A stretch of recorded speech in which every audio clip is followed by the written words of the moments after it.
Jail से ले आने वाला प्रभु यीशु मसीह की बहुत नाम में सब बहुत लोगों को मसरूफ देता हूँ। प्रभु की बड़ी दया है कि प्रभु ने जीवन की यात्रा में और भी एक पुनरुत्थान का पवित्र दिन हमें मिल करके हमारे उद्धारकर्ता का नाम ऊंचा करने के लिए प्रभु ने हमें कृपा दिया। वास्तव में जब भी इस पुनरुत्थान के दिन में प्रभु का पवित्र बसने में एकत्र होता है तो हमारे दिल में बहुत एक आभारी अवस्था रहता या धन्यवाद ही बने रहता। बहुत बड़ी बात है अनेक पवित्र लोग, क्योंकि प्रभु ने मुझे इस अनुभव में लाने के लिए मुझे इतना बड़ा प्यार दिया। क्योंकि हमारे बीच में प्रभु का मेष है, मेष हमको बहुत बड़ा बात याद दिलाता है। प्रभु यीशु मसीह के जगत में आया और मेरे लिए मेरा पाप का सजा उड़ाकर मेरे लिए मरा और गाड़ा गया और तीसरे दिन जी उड़ा। कितना बड़ी बात है प्रिय। ये दुनिया में ऐसा किसी का भी जीवन में हम लोग देख नहीं सकता और ये सत्य वचन को प्रभु ने हमारा पास पहुंचाया और ये सच्चाई पर विश्वास करने के लिए प्रभु ने हमें कृपा दिया। ये सब बहुत श्रेष्ठ बात है। हम लोग मतलब 14 तारीख को हमने एक बात को देखा था कि प्रभु ने किया हुआ 3 दावा है ना, उसमें एक ही बात हम लोग ध्यान किया था, दूसरा बात को सिर्फ पढ़ करके गया। वो बात क्या था करके मतलब यीशु मसीह की 7 दावा हमने उस समय में भी थोड़ा सा मनन किया है। वो बहुत मानो अनोखा बातें हैं। परंतु यहाँ पर अभी आपको मालूम है वो तीनों आपको याद है, तीनों दावा है ना। मतलब पहला बात लूका 19 का 10 में प्रभु ने कहा क्योंकि मनुष्य का पुत्र खोए हुए को ढूंढने और उनका उद्धार करने आया है। आया है बोलने का मतलब प्रभु आया है, मतलब वो पहले से था इस दुनिया में। आया बोल करके एकमात्र व्यक्ति है वो यीशु मसीह है। बाकी सबका बारे में बोला है कि वो जन्मा है, मतलब उसका जन्मदिन का आज हमारा प्रिय भाई अतुल का जन्मदिन है तो जन्मदिन है परंतु मतलब कमिंग दिन नहीं है, मतलब आया हुआ दिन एक ही है, वो यीशु मसीह का है। क्योंकि वो पहले से था, वो आया मतलब वो किस लिए आया, खोए को ढूंढने के लिए। हम लोग सब खोए गए थे, हम लोग हरेक लोग हरेक अवस्था में भिन्न भिन्न है ना। और एक ही बात में हम सब एक ही समान है, वो पाप का संबंध में। बाकी सब संबंध में हम लोग भिन्न भिन्न है। ये सारी बात हम लोगों ने उस दिन देखा था। और दूसरा दावा था मरकोस 10 अध्याय का 45 वचन, क्योंकि मनुष्य का पुत्र इसलिए नहीं आया कि उसकी सेवा टहल की जाए, पर इसलिए आया कि वह आप सेवा टहल करे और बहुतों की छुड़ौती के लिए अपना प्राण दे। बोलने का अर्थ प्रभु ये खोए हुए को कैसा बचाता, वो यहाँ में उसका उत्तर प्रभु ने कूद दिया। भैया वो हमें कैसा बचाता है ना। जब मानो आपको मालूम है यीशु मसीह आखिरी में जब अपने चेलों के साथ कर रहा था, उस समय में उनको ये देने के समय में बताया हुआ वो शब्द बहुत अनमोल बात है ना। मत्ती के सुसमाचार उसके 26 अध्याय उसका 27-28 हो जाए। फिर उसने कटोरा लेकर धन्यवाद किया और उन्हें देकर कहा, तुम सब इसमें से पियो, क्योंकि यह वाचा का मेरा वह लहू है जो बहुतों के लिए पापों की क्षमा के निमित्त बहाया जाता है। तो यहाँ पर हम देखते हैं कि मानव प्रभु यीशु मसीह ने हमें छुड़ाने के लिए छुड़ौती का दाम दिया, छुड़ौती का दाम दिया।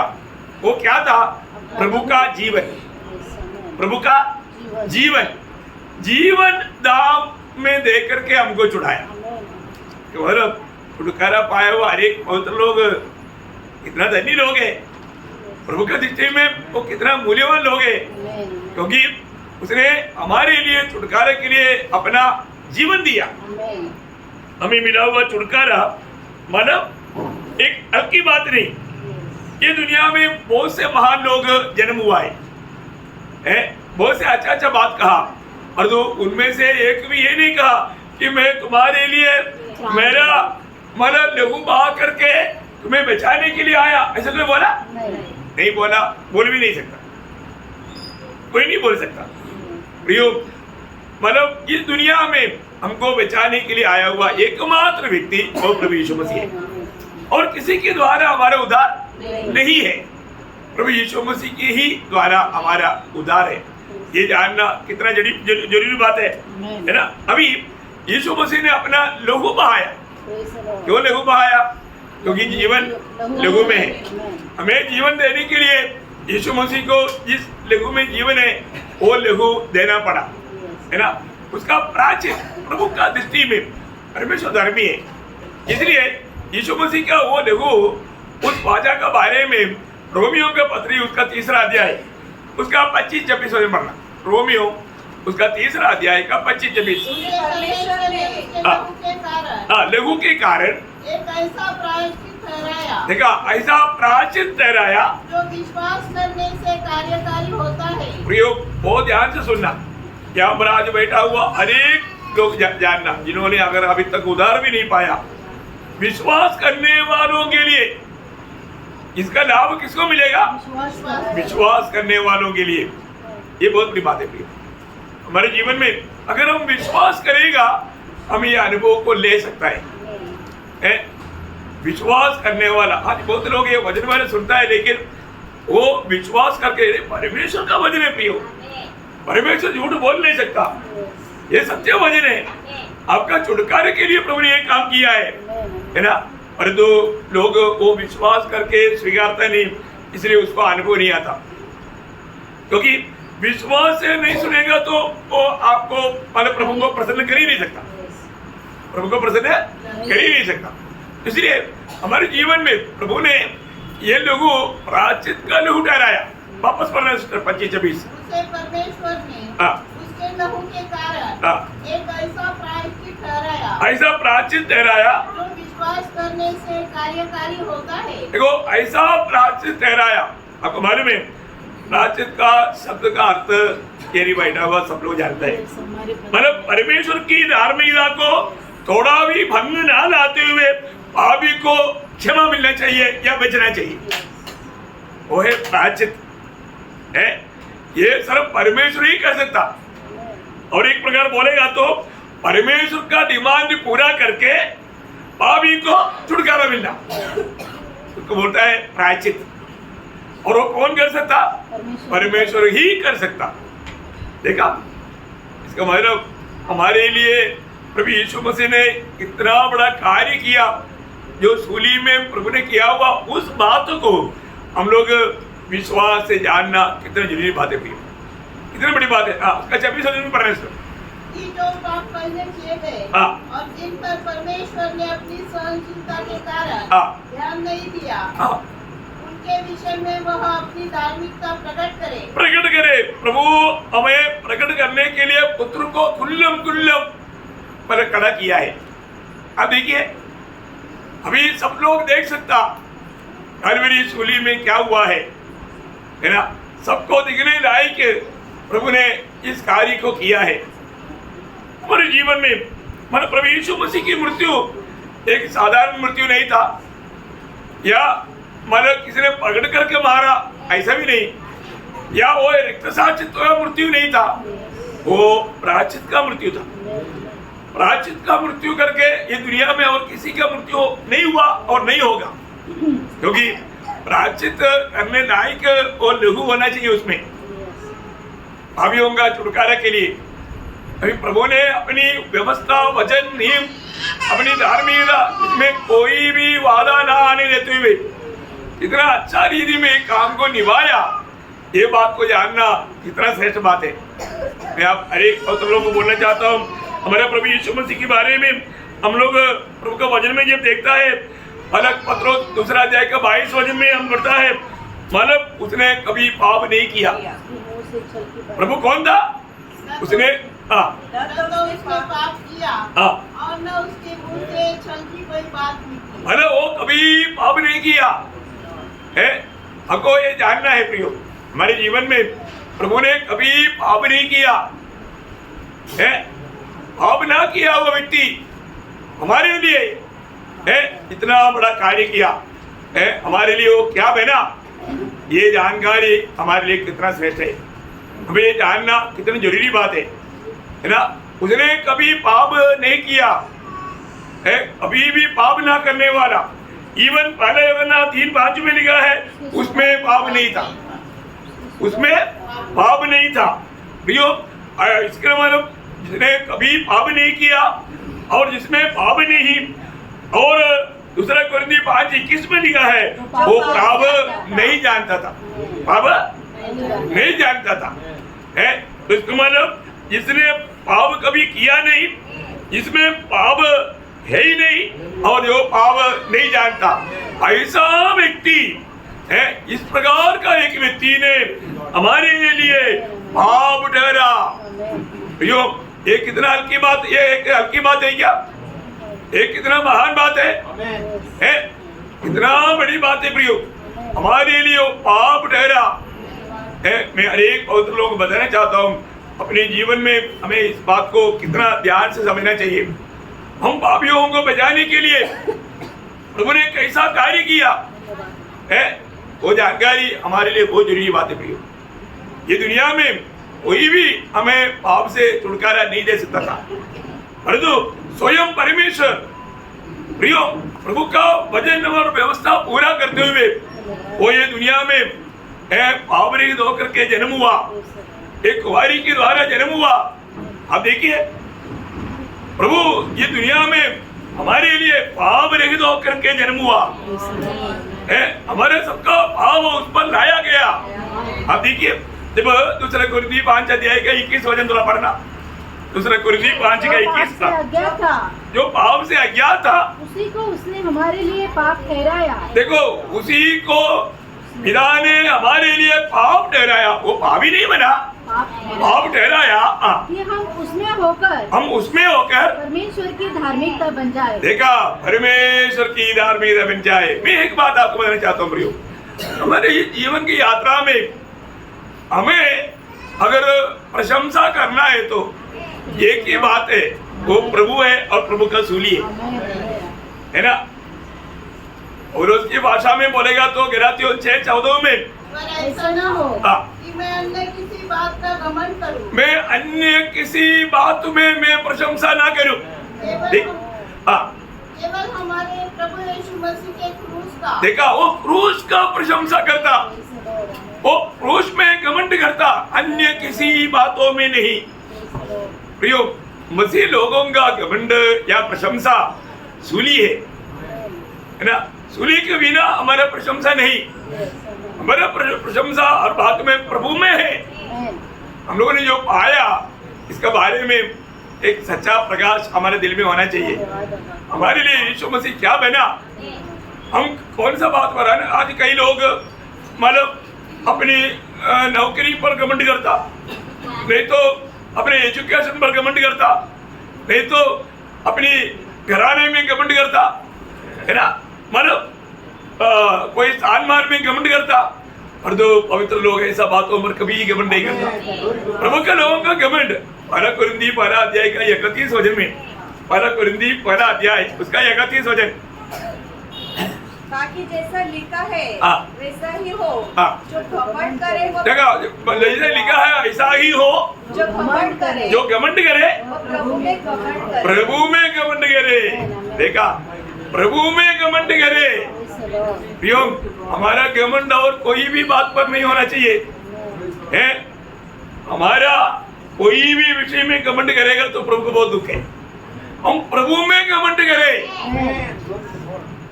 हम पापियों को बचाने के लिए प्रभु ने कितना बड़ा कार्य किया प्रियो, है ना। हमें धर्मी बनाने के लिए, हमें स्वर्ग का लायक बनाने के लिए है। कहां से प्रभु ने हमें कहां लाया प्रियो।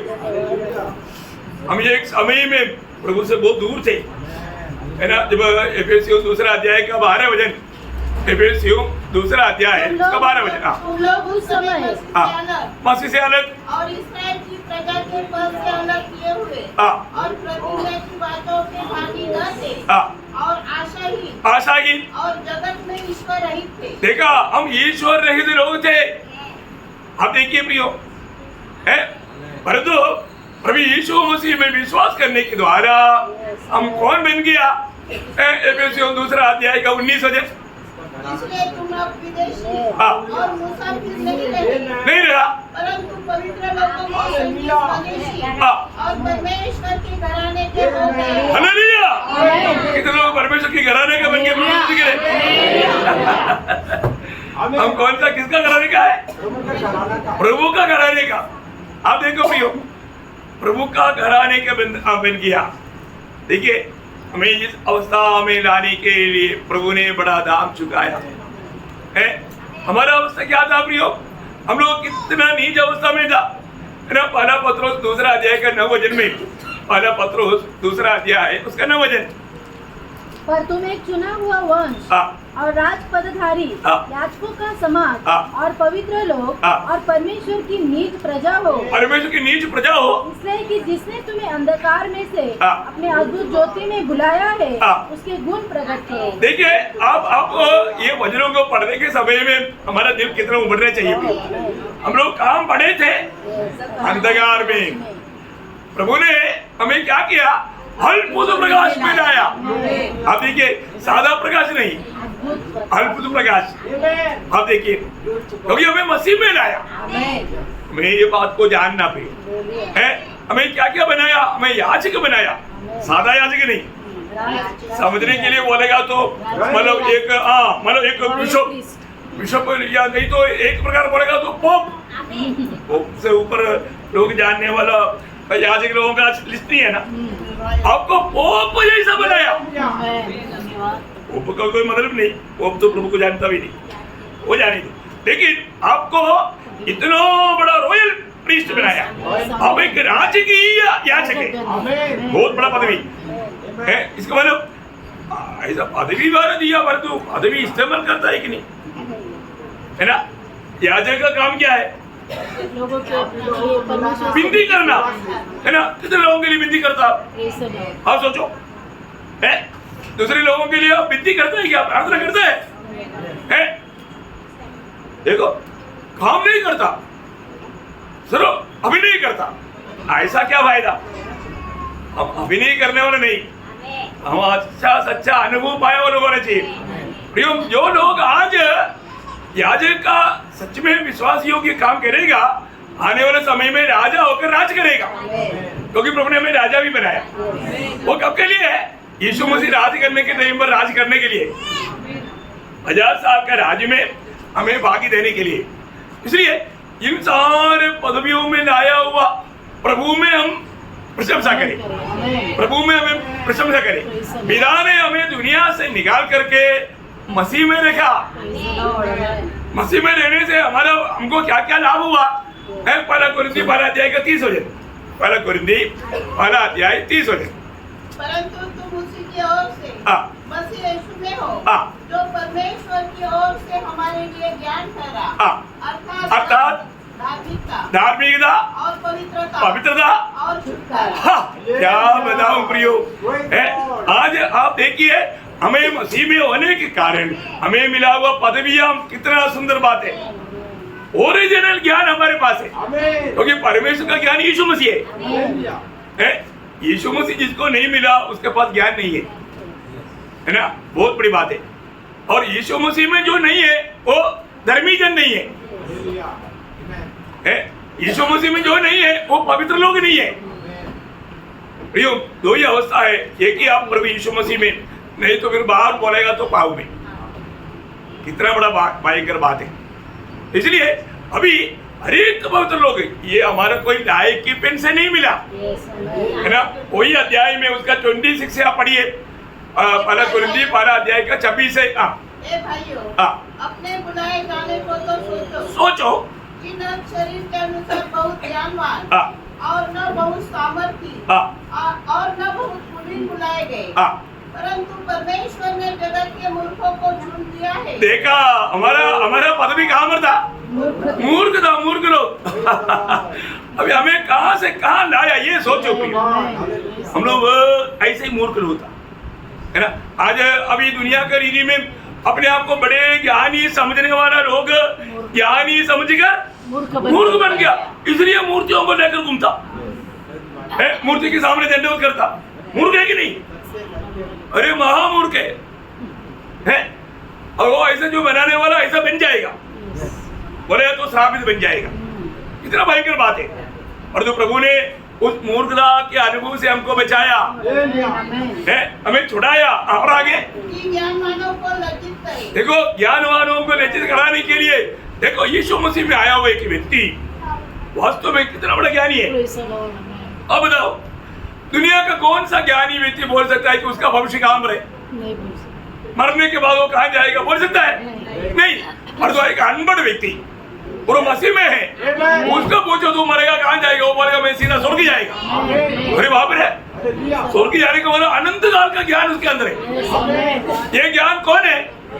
यीशु मसीह। मसीह में होते भी ना ये दुनिया का कोई भी व्यक्ति, वो ज्ञानी हो अनपढ़ हो, वो कभी भी अपना भविष्य के बारे में नहीं बोल सकता। उसके जीवन में आशा नहीं हो सकती। आशा देने वाला प्रभु यीशु मसीह है। बहुत बड़ी बात है। इसलिए हमें हमारे ज्ञानवानों को भी लज्जित कराता। और आगे, और परमेश्वर ने जगत के निर्बलों को चुन लिया है। हम निर्बल लोग थे, हम बलवान लोग नहीं थे, हमारे पास बड़े बड़े अधिकार नहीं थे। अरे दो किस लिए? बलवानों को लज्जित करे। प्रियो, प्रभु का कार्य कितना महान बात है। मैं एक बात आपको कहना चाहता हूँ, इसके लिए हमारे यीशु मसीह ने कितना बड़ा दाम चुकाया। ये बातों को हमें सही रीति में जानना पड़ेगा। हमें धर्मी बनाने के लिए वापस हो वजन, अभी ये बात पूरा पढ़ने के लिए विस्तार से बोलने के लिए टाइम नहीं। और दूसरा कुरिन्थी 5 अध्याय का 21 वजन और एक बार पढ़िएगा। दूसरा कुरिन्थी 5 का 21। जो पाप से अज्ञात था उसी को हमारे लिए उसने पाप ठहराया कि हम उसमें होकर परमेश्वर की धार्मिकता बन जाए। देखा प्रियो, जो पाप के अज्ञात था उसी को हमारे लिए पाप ठहराया। बोलने का अर्थ क्या है प्रियो? सारे मानव जाति का पाप पिता ने यीशु मसीह में लाया। ये वचन में लिखा हुआ बात है ना। एशियन भी किताब उसका 53 अध्याय उसका 6 वचन का आखिरी भाग पढ़ना। एशिया 53 का 6 का आखिरी भाग। हम सबों के अधर्म का बोझ, देखा, हम सबके अधर्म की बोझ उस पर डाल दिया। ओ, हमें बचाने के लिए परमेश्वर ने किया वो मार्ग जानो प्रियो। हर एक लोग जानना प्रभु ने हमारे लिए क्या किया। हमें धर्मी बनाने के लिए, हमें पवित्र बनाने के लिए, हमें स्वर्ग का नागरिक बनाने के लिए, हमें प्रभु का संतान बनाने के लिए प्रभु ने हमारा सबका पाप का बोझ प्रभु पर लाया। इसलिए यीशु मसीह को देख करके, यीशु मसीह के लिए मार्ग तैयार करने के लिए आया हुआ यूहन्ना बपतिस्मा देने वाला यीशु मसीह को देख करके क्या बोला मालूम है? यूहन्ना पहला अध्याय, यूहन्ना का सुसमाचार पहला अध्याय उसका 29 वचन। देखो, यह परमेश्वर का मेमना है जो जगत का पाप उठा ले जाता है। देखा, जगत का पाप उड़ा ले जाने वाला परमेश्वर का मेमना। ओ, कितना बड़ी बात है भैया, है वो परमेश्वर का मेमना बनकर आया। आपको मालूम है, पुराने नियम के लोगों को या इस्राएल लोगों को ये बात जल्दी समझ में आता। आज का पीढ़ी के लोगों को ये समझने के लिए समझाना पड़ता है। पुराना नियम में मतलब कोई भी व्यक्ति अगर पाप करता है तो वो पाप का प्रायश्चित के लिए उसको बलिदान करना पड़ता था। और इस्राएल के टोटल पाप के लिए साल में एक बार बलिदान किया जाता था महायाजक। प्रियो, उसी प्रकार अभी महायाजक प्रभु यीशु मसीह ये दुनिया में आकर के हमारा पापों के लिए बलिदान हुआ। अब देखिए कितनी बड़ी बात है। हमें धर्मी बनाने के लिए यीशु मसीह की मृत्यु किसके लिए था? पहला यूहन्ना उसका दूसरा अध्याय दूसरा वचन। पहला यूहन्ना उसका दूसरा अध्याय का दूसरा वचन। और वही हमारे पापों का प्रायश्चित है। वही हमारा पापों का प्रायश्चित है। और केवल हमारे ही नहीं, केवल हमारा ही नहीं, वरन सारे जगत के पापों का, सारे जगत का पापों का। Praise the Lord. इसका मतलब क्या है प्रियो? आदम से लेकर ये दुनिया में आखिरी में जन्म होने वाला वो व्यक्ति का पाप तक है। आपको समझ में आया? मानव कुल का अभी तक जन्मा हुआ लोग नहीं, आगे जो जन्म होने वाला है उनका भी पाप, आखिरी व्यक्ति का तक पाप का उस प्रायश्चित का बलिदान होकर के यीशु मसीह मरा। अब देखिए वो हमारे सबका, इसलिए पहला पत्रोस दूसरा अध्याय के 24 वचन में क्या बोलता, वो स्वयं हमारे पापों को अपने देह पे लिए हुए क्रूस पर चढ़ गया, जिसे हम पापों के लिए मरकर धार्मिकता के लिए जीवन बिताए। क्या अनमोल बात है प्रिय। ये सच्चाई विश्वास करने वाला व्यक्ति आगे को कैसा जीवन बिताना, धार्मिकता के लिए, प्रभु के लिए जीवन बिताना बहुत बड़ी बात है ना। हमारे जीवन में ये सच्चाई प्रकाश करके मिलना, ये प्रभु की बड़ी दया है, प्रभु का बड़ी अनुग्रह है। मैं आज बहुत लोगों को बोलना चाहता हूँ, यीशु मसीह हमारे लिए उस सूली में इतना भयानक ताड़ना खाया। आपको मालूम है यीशु मसीह टोटल कितना समय सूली पर रहा, 6 घंटा। सब लोग बोलना है, पूछा तो बोलना है, आपको मालूम 6 घंटा सूली पर था। उसमें 3 घंटा सबको दिखता था, 3 घंटा सबको दिखता था, परंतु आखिरी 3 घंटा किसी को भी नहीं दिखाई दिया। क्योंकि आपको मालूम है यीशु मसीह ने सहा हुआ वेदना यातना प्रियो कोई सृष्टि देख नहीं सकता, क्योंकि पिता परमेश्वर पुत्र से व्यवहार किया हुआ समय है। वो सारे मानव का लेखा पुत्र से लिया, वो वेदना वो दर्द कोई नहीं सह सकता।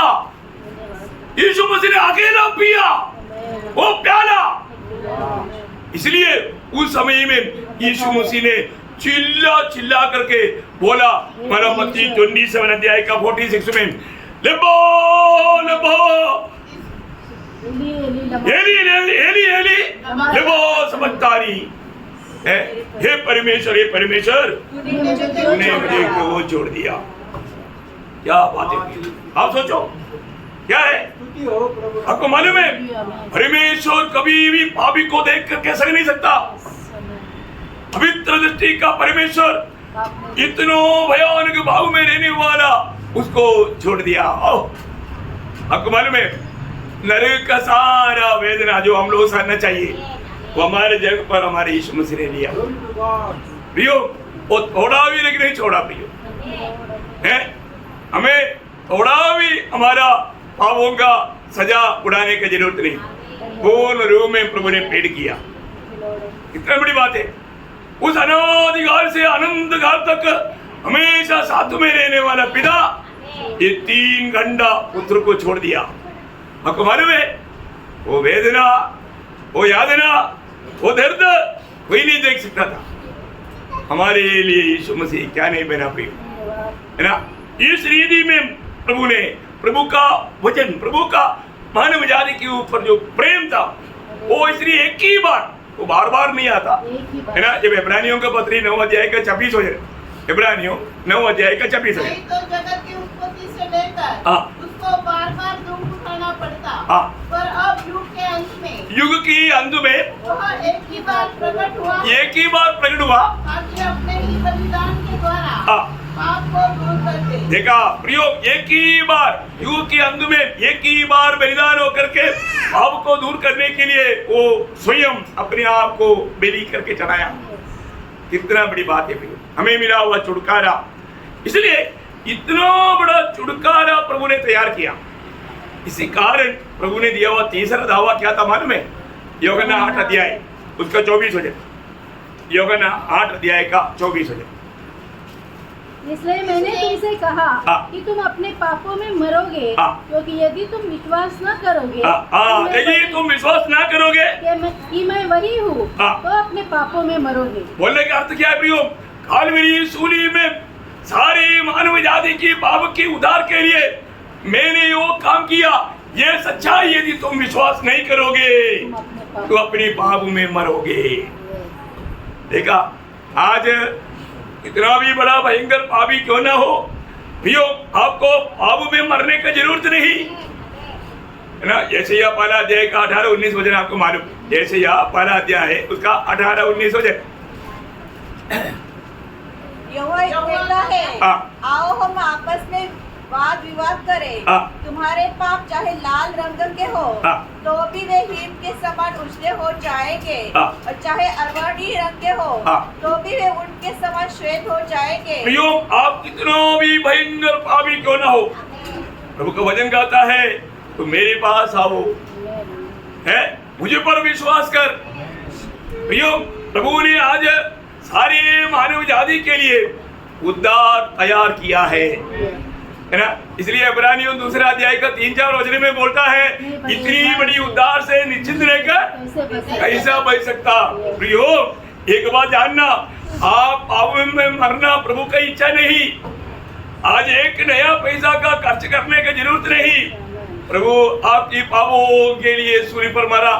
ये सच्चाई पर जो विश्वास अगर नहीं करेगा, प्रभु फिर आगे कुछ नहीं कर सकता। प्रभु आगे कुछ नहीं कर सकता। विश्वास करना पड़ेगा। प्रभु ने हमारे लिए किया हुआ उन बातों के बारे में हमें जब वचन मिलेगा, उस वचन पर हमें विश्वास करना चाहिए। इसलिए दुनिया में एकमात्र सुसमाचार है, 2 सुसमाचार नहीं, एक ही गुड न्यूज। ये जानना पड़ेगा। वो क्या है? सारे मानव जाति के लिए है। कहीं भी रहने वाला हो, कोई भी देश में रहने वाला, उनके लिए एक ही गुड न्यूज वो है, प्रभु यीशु पर विश्वास करेगा तुझे पाप क्षमा मिलेगा। क्योंकि कहीं भी रहने वाला सब पापी है, और पापी को छुटकारा मिलने वाला एकमात्र नाम प्रभु यीशु का नाम है। इसलिए प्रेरित पत्रोस, आपको मालूम है, पेंतुकोस्त के दिन में मानव प्रचार करने के समय में प्रेरितों का 4 अध्याय का 12 वचन में कहा, आकाश के नीचे मनुष्यों के बीच में उद्धार पाने के लिए और कोई नाम नहीं, सिर्फ यीशु मसीह का नाम, प्रभु यीशु मसीह का नाम। इसका मतलब प्रियो, इस आकाश के नीचे इस धरती में रहने वाला सारे पापियों को प्रभु अपने पास बुला रहा है ना। Good news. इसलिए गुड न्यूज कोई मनुष्य ने तैयार किया हुआ कोई बात नहीं, परमेश्वर ने तैयार किया हुआ बात है। ये परमेश्वर का दूध है। ये बहुत बड़ी बात है। सुसमाचार एक ही है। वो किसका सुसमाचार है? रोमियो का पत्री 15 अध्याय का 15 वचन, रोमियो 15 का 15। तो भी मैंने कहा, तो भी मैंने सोना है, सोना। अन्य जातियों के लिए मसीह यीशु का सेवक होकर परमेश्वर की सुसमाचार की सेवा, परमेश्वर की सुसमाचार की सेवा, मतलब सुसमाचार किसका है? परमेश्वर का। वो बात आपको मिलने के लिए आपका 16 वचन में परमेश्वर की सुसमाचार की सेवा है ना। अब उसका 19 वचन पढ़िएगा, वही अध्याय का 19 वचन। कामों की सामर्थ्य और पवित्र आत्मा की सामर्थ्य मेरे ही द्वारा किए गए, यहाँ तक कि मैंने यरूशलेम से लेकर चारों ओर तक मसीह के सुसमाचार का। किसका सुसमाचार है? मसीह का सुसमाचार। ये किसका सुसमाचार है? परमेश्वर का सुसमाचार। ये किसका सुसमाचार है? मसीह का सुसमाचार, मनुष्य का नहीं प्रियो। और आप सोचो, मनुष्य को सबको प्रभु ने इकट्ठा किया, तुम्हारा पाप क्षमा के लिए क्या करना? तो बुद्धिमान लोग क्या बोलेगा? ठीक है, मैंने पाप किया, एक एक पाप को एक एक मार, एक एक डंडा मार। इंसान क्या बोलेगा? एक एक पाप को एक एक थप्पड़ दे दो, एक एक लाठी मारो, है? नहीं तो आप बोलो, मतलब कोई तीर्थाटन करो, मतलब ऐसा तकलीफ उठाओ, इसे तकलीफ उठाओ। इसके अलावा मनुष्य कुछ बोल सकता है? मनुष्य यह बोल सकता है, प्रभु हमने पाप किया इसलिए आप मारो। कोई बोलेगा? नहीं बोलेगा, नहीं बोलेगा। हमने पाप किया आप मारो करके कैसे बोलेगा? है? वो कोई सा न्याय है? तुमने पाप किया और प्रभु को बोलते तुम मारो, बोल सकता है? नहीं बोल सकता। परंतु इसलिए इसको सुसमाचार बोलता। ये मनुष्य की ओर से नहीं, ये परमेश्वर की ओर से तैयार किया हुआ उद्धार का मार्ग है। प्रियो, अभी भी देखिए, प्रभु ने आपके लिए अब क्षमा का कार्य पूरा कर चुका है। प्रियो, आज आपको कुछ करने की जरूरत नहीं, आपको ये सच्चाई पर सिर्फ विश्वास करना। आज ये सच्चाई पर, आपको सच्चाई पर विश्वास करने भी नहीं हो रहा है तो अभी प्रभु इसमें दोषी नहीं, प्रभु इसमें दोषी नहीं। इसलिए मैं एक बात आपको बताना चाहता हूँ, आज यहाँ पर मुझे सुनने वाला हर एक पवित्र लोग ये सोच ले, हमारे हृदय में एक सिंहासन है, हमारे हृदय में एक सिंहासन है। वो सिंहासन में आज मैं विराजमान है या यीशु मसीह विराजमान है? सब लोग ध्यान से सोचना। यीशु मसीह को जिसने प्रभु होकर ग्रहण किया तो सिंहासन में यीशु मसीह है, क्योंकि यीशु मसीह कौन है? प्रभु है, राजा है, सर्वाधिकारी है, आपको कंट्रोल करने वाला है ना। तो इसलिए आपने आपका दिल में यीशु मसीह को अगर ग्रहण किया है तो आपकी दिल में यीशु मसीह आपका हृदय के सिंहासन में बैठा है। और ऐसा नहीं है तो फिर आप बैठा है, आप बैठा इसलिए आप अपना मनमानी करता, आप अपना मनमानी करता। आप सोचो, आज भी मैं अपनी मनमानी में जीता है या मसीह की इच्छा में जीता है? ये जानना बहुत जरूरी बात है, ये जानना बहुत जरूरी बात है। आज भी इतना दिन से आप यीशु मसीह को सुन रहे हैं ना, यीशु मसीह को सुनने के बाद में अभी भी यीशु मसीह के बारे में आपका ओपिनियन क्या? एक बार यीशु मसीह ने पूछा, मत्ती उसका 22 अध्याय का 42 वचन, मैथ्यू चैप्टर 22:42।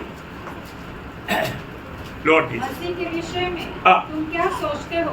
वह किसका पुत्र है? देखा, सबको मिला है? और एक बार जोर से पढ़ना। मसीह के विषय में तुम क्या सोचते हो? मसीह के विषय में तुम क्या सोचते हैं? बस सवाल है, क्योंकि इसका उत्तर जो है अगर आप सही नहीं दिया आपका आनंद का नुकसान, आपके आनंद का इस सवाल की जवाब के ऊपर है। समझ में आ रहा है? कितने लोगों को समझ में आया? प्रियो, आज भी आपने प्रभु यीशु मसीह को अपना प्रभु मान करके ग्रहण किया है कि नहीं? आप मसीह के बारे में क्या सोचते हैं? वो कौन है आपके लिए? वो कौन है? आपका प्रभु है कि नहीं? आपके हृदय के सिंहासन में आपने उसको बैठाया है कि नहीं? ये जानना जरूरी बात है प्रियो। अगर ये ना जान करके आप जीवन बिता करके होटल में जीवन बिताएगा तो धोखा हो जाएगा। तो इसलिए एक बात जानना, मनुष्य एक दिन मरेगा। अभी यहाँ पर बैठा हुआ हम सब के सब 100 साल के बाद में यहाँ पर नहीं मिलेगा। 100 साल में बच्चों के लिए बोला, बाकी बहुत लोगों का नंबर बहुत निकट है, इंक्लूडिंग मैं, है कि नहीं है? 100 साल सोचने की जरूरत है क्या? नहीं है ना। अरे अभी तो 66 चल रहा है, तो 100 साल बोलेगा तो 166 तक जाएगा क्या? नहीं, मुश्किल से 4-5 साल मिल गया तो मिल गया। 70 में तो 80 प्रभु ने दिया है, इसका मतलब उससे पहले प्रभु आ सकता है। अभी हमें ये बात को जानना है, ये मृत्यु को कोई नहीं रुका सकता, हमारे जीवन की आयु को कोई बढ़ा नहीं सकता। इस मृत्यु के ऊपर हमारा कोई अधिकार नहीं, परंतु हमारे यीशु मसीह इस पर भी अधिकारी है। हमारे यीशु मसीह मृत्यु पर भी अधिकारी है। ये जानना कितना अच्छी बात है ना। जब प्रकाशित वाक्य 5:18 वचन, मैं मर गया था, अब देख मैं युगानुयुग जीवता हूँ, और मृत्यु और अधोलोक की कुंजियां मेरे ही पास है। हालेलुया। आज एक व्यक्ति मरना ना मरना वो मेरे यीशु मसीह की इच्छा के अंदर है ना। अगर कोई बोलेगा अभी तो मैं तुमको मार दूंगा, मार सकता है क्या? नहीं मार सकता। आपको प्रभु ने आपका एक आयु नियुक्त किया है, वो समय से पहले आपको कोई नहीं मार सकता। न्यूक्लियर बॉम्ब, हाइड्रोजन बॉम्ब इधर गिर गया बोलेगा तो भी आप नहीं मर सकते। प्रभु ने आपको दिया वो आयु प्रभु पूरा करेगा, नहीं तो प्रभु का वचन गलत हो जाएगा। प्रभु का एक भी शब्द बदल नहीं सकता, है ना। कितनी बार हमने मृत्यु को आमने सामने देखा, मरा नहीं, क्यों नहीं मरा? समय नहीं आया। जब मैं मोसाम्बिक में गया उस समय में मुझे जाने से पहले प्रभु ने बोला मैं उधर तुझे बहुत से अनोखा अनुभव दूंगा और भारत में आकर के तुझे मेरे लिए एक दीपट खड़ा करना है। वचन मिला, और तो उधर जाने के बाद उधर का लोग मेरे सारे ऑफिसर लोग मिलकर के मुझे क्या बोलता, तुम्हारा ये सुसमाचार नहीं बोलता, धर्म प्रचार बंद कर, नहीं तो दुश्मन का गोली से नहीं, हम तुमको गोली से उड़ाएंगे। उड़ाएगा नहीं, उड़ाने के लिए प्लान बनाया भी होगा, हर गया, देखा, हर गया, मार नहीं सका, आज भी जिंदा है। और प्रभु ने काम किया है कि नहीं? प्रभु ने अपना काम किया, प्रभु ने काम किया। एक बात आपको बताना चाहता हूँ प्रियो, मृत्यु की अधिकारी हमारे यीशु मसीह है। आज आपको मृत्यु का डर है ना? कई लोग इधर ही बैठ के बोलेगा नहीं है करके, परंतु बाहर निकल के सुसमाचार का गवाही क्यों नहीं रहता? डरता है क्योंकि वो मारेगा, वो मारेगा, डरता है, डरपोक। प्रभु के लोग डरपोक बनना चाहिए नहीं। अगर अभी भी आप ऐसा मृत्यु से, मृत्यु को मैंने एक इंजेक्शन लेने का दर्द भी नहीं प्रियो, आनंद है ना। पत्रवाह करने के टाइम पर भी घुटने रह करके उनके लिए भी प्रार्थना करके जाने वाला कौन है? स्तेफनोस ऐसे क्यों गया? वो दर्द नहीं था उसको, स्वर्ग देखने के बाद दर्द नहीं देखा। स्तेफनोस ने क्या देखा? स्वर्ग देखा। अरे इराक की दाहिने और बैठा हुआ यीशु मसीह अभी खड़ा है, किसने खड़ा है? अपना वक्त को स्वीकारने के लिए। अरे यीशु मसीह खड़ा होकर के स्वीकार रहा, बताओ। महान प्रभु, राजा होंगे राजा, प्रभु होंगे प्रभु, खड़ा हो गया। ओ भक्त को कैसे सम्मान करता है, ऐसे सम्मान चाहता है कि नहीं प्रियो? प्रभु ने हमें दिया हुआ जीवन एक निडर जीवन है। आपको सबको मालूम है इब्रानियों 2 अध्याय का 14-15 वचन, वहाँ पर क्या लिखा? लड़के मांस और लहू के भागी है, तो वह आप भी उनके समान उनका सहभागी हो गया, ताकि मृत्यु के द्वारा उसे जिससे मृत्यु पर शक्ति मिली थी, अर्थात शैतान को निकम्मा कर दे, और जितने मृत्यु के भय के मारे जीवन भर दासत्व में फंसे थे उन्हें छुड़ा दे। हालेलुया। प्रियो, मसीह में आए हुए हर एक लोगों को मृत्यु के बारे में कोई टेंशन नहीं, मृत्यु के बारे में कोई डर नहीं, क्योंकि प्रभु ने डर से छुड़ाया। मनुष्य का सबसे बड़ा डर है मृत्यु का डर। इसलिए थोड़ा कुछ बीमारी आ गया तो अच्छा डॉक्टर ढूंढता है, अच्छा हॉस्पिटल ढूंढता। क्यों ढूंढता?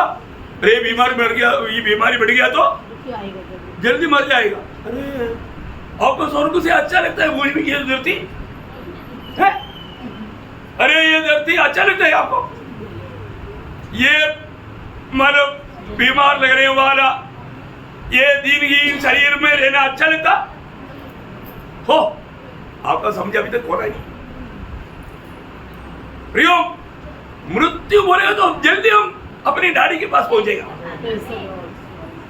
तुरंत स्वर्गीय आनंद में प्रवेश करेगा। कितना अच्छी बात है। मृत्यु तो सिर्फ एक द्वार है, आनंददा का एक द्वार है। और सच में जो मसीह में जीवन मिलाता है वो मृत्यु को पार कर चुका है। मृत्यु का अर्थ क्या है? प्रभु से अलग होना, अलग होना। आनंद काल का नरक क्या है? हमेशा का प्रभु से अलग, फिर कभी भी प्रभु से भेद नहीं कर सकता। और जो प्रियो मसीह लोग कौन है?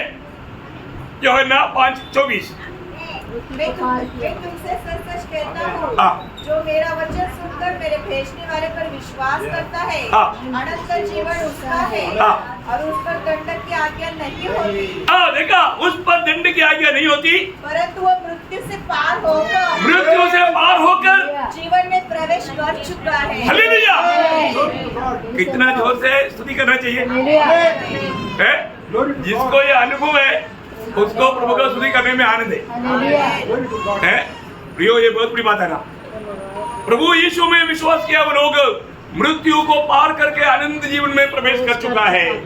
बोले का अर्थ मृत्यु से पार हो गया, बोलेगा तो आनंद काल का नरक की आग से पार हो गया है। जैसे रोमियो 8:1 में क्या लिखा? अब जो यीशु मसीह में है उन पर दंड की आज्ञा नहीं। दंड की आज्ञा मीन्स क्या है? नरक, आनंद काल का नरक, आनंद काल का नरक। प्रियो, जो मसीह यीशु में विश्वास करके नया जन्म पाया हुआ लोगों को मृत्यु से अभी कोई भी डरने की जरूरत नहीं। प्रभु ने हमें आनंद जीवन दिया, दिया कि नहीं? पाया कि नहीं? अगर आप मसीह में हैं और मसीह आप में है तो जरूर आपने पाया। Yes, amen. मसीह आपके साथ नहीं है तो है पहले वरना 5 अध्याय 11-12 वचन और वह गवाही यह है हाँ कि परमेश्वर ने हमें अनंत जीवन दिया है, हमें अनंत जीवन दिया, देगा ऐसा नहीं, दिया है। भविष्य में मिलेगा ऐसा नहीं, Yes. दिया है। और यह जीवन उसके पुत्र में है, देखा, ये जीवन उसका पुत्र में है, जिसके पास पुत्र है, जिसके पास पुत्र है उसके पास जीवन है, उसके पास जीवन है, जिसके पास परमेश्वर का पुत्र नहीं, जिसके पास परमेश्वर का पुत्र नहीं, उसके पास जीवन भी नहीं। जीवन भी नहीं है, जीवन नहीं है। ओह Yes, amen. यो एक बात जानना, यीशु मसीह मतलब आपने प्रभु पर विश्वास किया, आप मसीह में आया, मसीह आप में आया, अभी आपका जीवन में एक खास बात मैं आपको कहना चाहता हूँ। आपको प्रभु के आगमन में जाना है तो सावधान रहना, दुर्लक्ष्य नहीं करना, क्योंकि जो उधार नहीं पाया उनमें 2 जीवन है। कितना जीवन? 2 जीवन, 2 जीवन। कौन कौन सा? मनुष्य जीवन और शैतानी जीवन। बोलो ना। मनुष्य जीवन और शैतानी जीवन। हाँ, आपको सिखाया ना, सच्चे सिखाया, जोर से बोल सकता है, कोई कंप्लेंट नहीं आएगी। जो उधार नहीं पाया, नया जन्म नहीं पाया, उसमें 2 जीवन है। एक जन्म से हमें मिला हुआ मनुष्य का जीवन और पाप के द्वारा मिला हुआ शैतानी जीवन, ये 2 जीवन है। परंतु जो नया जन्म पाया, जो उधार पाया, उसमें कितना जीवन है? 3 3। ओह, 3 जीवन है, 3 जीवन। Amen. अब देखो, ये 3 जीवन में हमें कौन सा जीवन से जीना? ईश्वरीय जीवन से। हाँ, ईश्वरीय जीवन से। धन्यवाद। आप देखो, बहुत बड़ी बात है ना। Lord. यही लोग उधार पाए वालों को जानना प्रिय। हम प्रभु के आगमन की निकटता में हैं, Amen. और यीशु मसीह के आगमन में जाना है तो ईश्वरीय जीवन। ये 3 जीवन उधार पाए वो सबके जीवन में है। मनुष्य के जीवन हमारे प्राण में, Yes. शैतानी के जीवन हमारे शरीर में, ईश्वरीय जीवन हमारे आत्मा में। इसका मतलब ईश्वरीय जीवन से जीने वाला व्यक्ति कैसे चलेगा? आत्मा में चलेगा। दंड की आज्ञा किसको नहीं? जो आत्मा के अनुसार। जो आत्मा से चलता है। सही बात है, जो आत्मा से चलता है उस पर दंड की आज्ञा नहीं। Yes. मसीह में आया बोल करके मतलब एक झूठा अभिनय करेगा तो कोई फायदा नहीं। आत्मा में चलना, आत्मा में चलने का अर्थ मसीह के जीवन से चलना। Yes. सही बात है, मसीह के जीवन से चलना। फिर हम पड़ोसियों 3 का 4, पड़ोसियों 3 का जब 4। मसीह जो हमारा जीवन है प्रकट होगा। हाँ, सुना सुना। Yes, amen. अभी हमारे जीवन कौन है? मसीह। मसीह। Amen. Oh, Praise the Lord. कितने लोगों ने समझा? Amen, amen. आज हम कौन से जीवन से जीता? मसीह के जीवन से। Yes, amen. मसीह जो अभी हमारे जीवन पर उधार पाए और होगा, उनका जीवन कहाँ गया? उसका 3रा वचन में लिखा है, पड़ोसियों 3 का 3। क्योंकि तुम तो मर गए तुम मर गया, और तुम्हारा जीवन मसीह के साथ मसीह के साथ परमेश्वर में छिपा हुआ है। परमेश्वर में छिपा, परमेश्वर में छिपा। अभी वो छिपा हुआ है, पैकेज हो गया। Yes. देखा, समझ में आया? Amen. फिर अभी काम करने वाला जीवन कौन सा है? मसीह का जीवन। मसीह के जीवन। Yes, amen. हाँ, मसीह के जीवन। प्रियो, हमें ये बात को परखना है। आज मैं उस मसीह के जीवन से जी रहा है तो प्रभु का वचन 4 वचन और एक को पढ़ रहा, पड़ोसियों 3, 4। जब मसीह जो हमारा जीवन है प्रकट होगा, हाँ। तब तुम भी तब तुम भी उसके साथ हाँ। महिमा से ही प्रकट किए जाओगे। महिमा से प्रकट किया जाएगा। कौन लोग? जो यीशु मसीह के जीवन से जीता है। यो कितना बड़ी बात है प्रियो, है ना? अगर आपने ये सच्चाइयों को अगर नहीं जाना, प्रियो, प्रभु यीशु मसीह में सिर्फ विश्वास किया कहना का भी नहीं है। यीशु मसीह ने लूका 6:46 में क्या बोला? लूका 6 अध्याय का 46 वचन, 6:46। जब तुम मेरा कहना नहीं मानते, मेरा कहना नहीं मानते तो क्यों मुझे हे प्रभु कहते हो? ये देखा है, प्रभु की बात नहीं मान करके अपना मनमानी में जीते हुए प्रभु प्रभु प्रभु प्रभु, इतना धोखा की बातें भी है। प्रभु प्रभु कर दिया बोल करके स्वर्ग में जाएगा? नहीं जाएगा ना। भैया, आप प्रभु कहता है तो यीशु मसीह को मेरे जीवन का प्रभुता देता है कि नहीं, ये बात को जानना। यीशु मसीह मुझ में प्रभुता करता है कि नहीं, ये बात को जानना। और ऐसा नहीं है तो मत्ती 7:21 में क्या बोला प्रभु ने? जो मुझसे हे प्रभु प्रभु करता है हाँ, उनमें से हर एक स्वर्ग के राज में प्रवेश न करेगा। देखा, उनमें से सभी लोग हे प्रभु कहने वाला सब लोग स्वर्ग में नहीं जाएगा, पर कौन जाएगा? परंतु वही हाँ, जो मेरे स्वर्गीय पिता की इच्छा पर चलता है। हाँ, देखा, यो मसीह में आया काफी नहीं, मसीह में आने के बाद में मनमानी में जीवन बिताना वो बात नहीं प्रियो है, वो बात नहीं। आपको ये बात को जानना है ना। अभी आज आपको एक अनोखा संदेश अभी देने वाला, मैं उस पर आपको प्रकट करूंगा मसीह जीवन क्या है? एक मसीह व्यक्ति और मंडली जीवन क्या है, ये जानना प्रियो। अगर नहीं जानेगा तो आप कभी भी प्रभु के आगमन में जाएगा नहीं। जानना प्रियो, जानना, धोखा मत खाना, धोखा मत खाना। इसलिए हमको प्रभु का बड़ी अनुग्रह हुआ, हमें प्रभु ने दुनिया से अपने लिए अलग किया, हमें उसका संतान बनाया, हमें जीवन आशा दिया, एक ईश्वरीय जीवन बनाने का, प्रभु का अनुकरण करने का ना। एफेसियों 5:1 में क्या बोला? एफेसियों 5 अध्याय का बोला इसलिए हे प्रिय बालकों के समान परमेश्वर का अनुकरण करो। किसका अनुकरण? परमेश्वर का। हाँ, आप बताओ, परमेश्वर का अनुकरण कौन कर सकता? परमेश्वर का संतान है, परमेश्वर का संतान जिसको वो जीवन मिला, क्योंकि जीवन में स्वभाव है, इसलिए हम ईश्वरीय स्वभाव का भागीदार है। दूसरा पत्रोस 1:4 में क्या लिखा? हम ईश्वरीय स्वभाव का भागी हो गया। भागी हुआ है कि नहीं? हम परखना भी, हम कैसे भी एक अंधाधुंध जीवन मिला करके धोखा ना खाए। हर एक बात ये वचन में लिखा हुआ उस वचन के आधार में होना जरूरी बात है। नहीं तो आज बहुत से ऐसे लोग हैं उनको बिल्कुल कुछ निश्चय नहीं, मर गया तो कहा जाएगा, पर तो आता है, गाता है, मेष रहता है और जाता, पर तो मंडली के साथ कोई नाता नहीं। ऐसा होता है क्या? हाँ, ये सब धोखा है प्रियो, है ये सब वो भयंकर रीति में शैतान ने उनको भरमाया है। हम लोग समय को जान करके सच्चा तैयारी में रहना भी। अभी ज़्यादा समय नहीं मिलेगा, अभी ज़्यादा समय नहीं मिलेगा, समय कम किया गया। वचन क्या बोलता? समय कम किया। हाँ, पहला कुरिन्थी 7 अध्याय का 29 वचन में लिखा है, समय कम किया गया, समय कम किया है। साइंस भी बोलता है समय कम हो गया। अब देखो, बहुत बड़ी बात है, वचन में लिखा हुआ बात हमारे सामने पूरा हो गया। ऐसा है तो हमें हर पल आज के दिन प्रभु के आगमन का दिन जान करके उस समझदारी के साथ प्रभु के लिए, उसके आगमन के लिए तैयारी में रहना चाहिए। तो मैं प्रभु को बहुत धन्यवाद देता हूँ, बहुत अपने आप को जांचते हुए परखते हुए हम प्रभु की मेष में शामिल होने वाला व्यक्ति एक बात का गवाही दे रहा है, वो ये बात बोलता है, बीते दिनों में मैंने मेरे लिए नहीं जिया, मेरा यीशु मसीह के लिए जिया। देखा, जो यीशु मसीह के लिए जिया, यीशु मसीह को प्रभुता देख करके जीवन बिताया, उनके लिए मैं से है। आपने डुबकी भी लिया होगा, पर जो आप प्रभु के लिए नहीं जिया, अपनी मनमानी में जिया, उनके लिए नहीं मैं से। यीशु मसीह की प्रभुता में, सत्य वचन में, पत्य वचन में बना रहकर पवित्र जीवन बिताने वाले लोगों के लिए मैं से।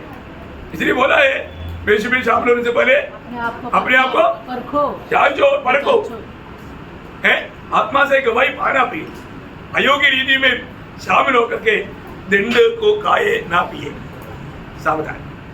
इसलिए प्रभु वचनों के द्वारा आप सबको बहुत आशीष दे, प्रभु को महिमा मिले। आमीन।